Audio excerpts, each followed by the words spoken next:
Menjadi warga negara yang baik adalah hal yang penting dalam masyarakat kita, terlebih di dalam masa sulit ini. Alkitab memberi banyak nasihat tentang bagaimana seharusnya kita menjalankan kewajiban kita sebagai warga negara dengan penuh kejujuran dan kebaikan.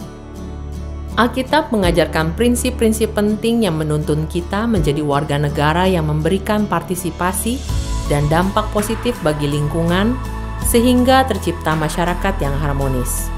Sebagai pengikut Kristus, kita memiliki kesempatan yang unik untuk menarik hikmat dari firman Tuhan, lalu menerapkan ajarannya dalam peran kita sebagai warga negara. Lukas 20 ayat 25. Lalu kata Yesus kepada mereka, "Kalau begitu berikanlah milik Kaisar kepada Kaisar dan milik Allah kepada Allah." 1 Petrus 2 ayat 13-15. Tunduklah karena Tuhan kepada semua lembaga manusia, baik kepada Kaisar sebagai pemegang kekuasaan yang tertinggi, maupun kepada gubernur-gubernur yang diutusnya untuk menghukum orang-orang yang berbuat jahat dan memuji orang-orang yang berbuat baik.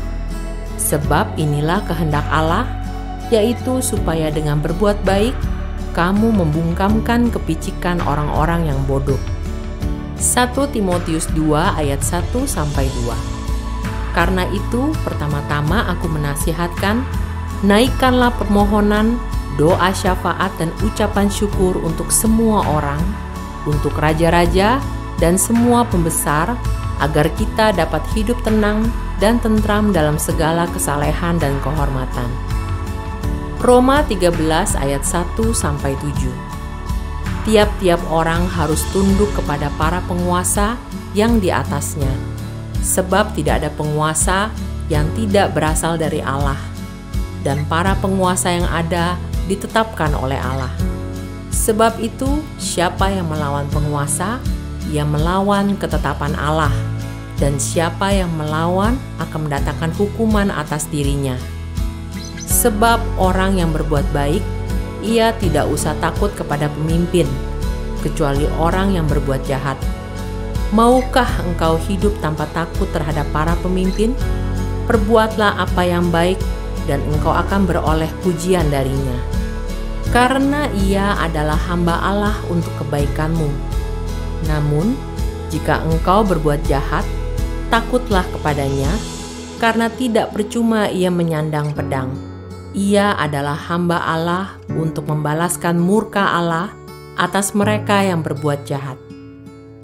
Sebab itu, perlu kita tunduk bukan saja karena murka Allah, tetapi juga oleh karena hati nurani kita.